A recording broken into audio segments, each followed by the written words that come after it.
52. And any other problem? 52? Yeah, please. I thought you said 56. Oh, okay, sorry, 56. 3 over x plus 1 Mm-hmm.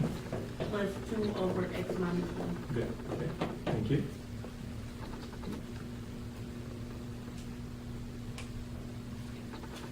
All right, so this is a two rational expressions are being added, right? So addition problem. In order to add or subtract, we want to make sure we have the same common denominator, right? So do we have the same common denominator? No? What do you think? So since now we have to come up with the same common denominator, right? So what can we do? Suggestions? Can we multiply? Ask the teacher. Can we multiply one side by x minus 1 and the other one by x plus 1? Okay, very good. He told me that he took a nap before he coming to Yeah. class, right? Took a nap on the BART. Okay, all right. Okay, so that's very good, exactly. So see right here, x plus 1, and here we have x minus 1, right? So what Alvaro is suggesting, okay, well, why don't we multiply this denominator, the opposite of which is x minus 1. So he's saying, okay, well, let's multiply this one with x minus 1. Since we are multiplying the denominator, we also have to multiply the numerator with, right? And then for the second fraction, do the opposite, basically. This one is going to be multiplying with x plus 1. And then also we're going to multiply the numerator with x plus 1, right? So we're doing the opposite, right? Now, we're not going to multiply these two denominators, we're going to write them right next to each other, right? So here's what we're going to do. So 3 times x minus 1 over, there's going to be x minus 1 times x plus 1.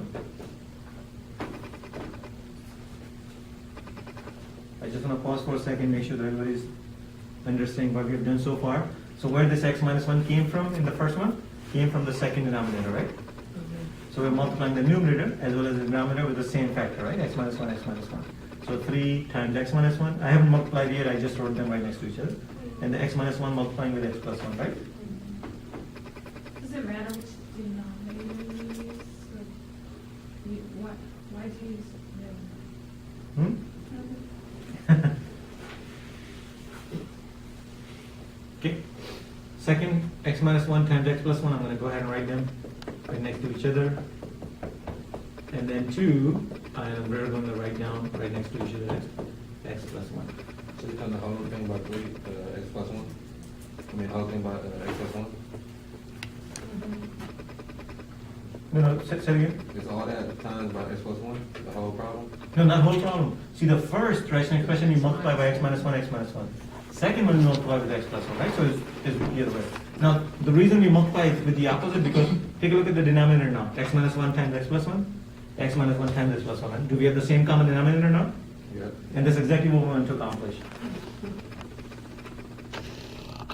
Are you making this up? No, I'm not. Hey, I didn't suggest that. That's Alvaro suggested this. Okay, so since we have the same common denominator, can we add these two together? Sure. Okay. So I'm going to go ahead. Now, do we write multiple times or do we just write only one denominator? 1. Only one, right? So I'm going to just write down x minus 1 times x plus 1, right? Only once.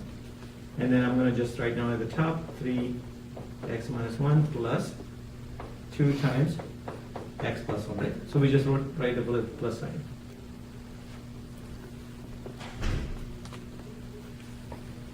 Now we have already added these two rational expressions. Now we just have to simplify, right?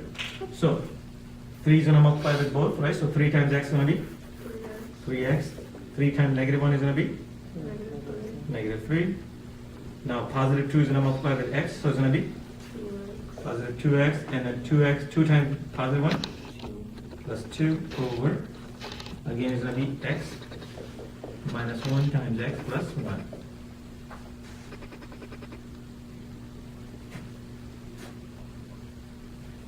Still not good. Okay, so at the top, what are the terms that are like we can combine? 3x and this 2x, so it's going to become what? 5x. And then negative 3, positive 2. Negative 1 over, again, these the same two factors we've been working on. So it's going to be x minus 1 times x plus 1. Now the question is, we're done with the addition, can we reduce this, right? The only way we can reduce it, we have the same factor at the top, we have the same factor at the bottom, right? So at the top, can we factor anything out of these two? Nope. So since we can now further simplify and this is not the same factor at the bottom, we won't be able to reduce, right? So this would be the answer in this case.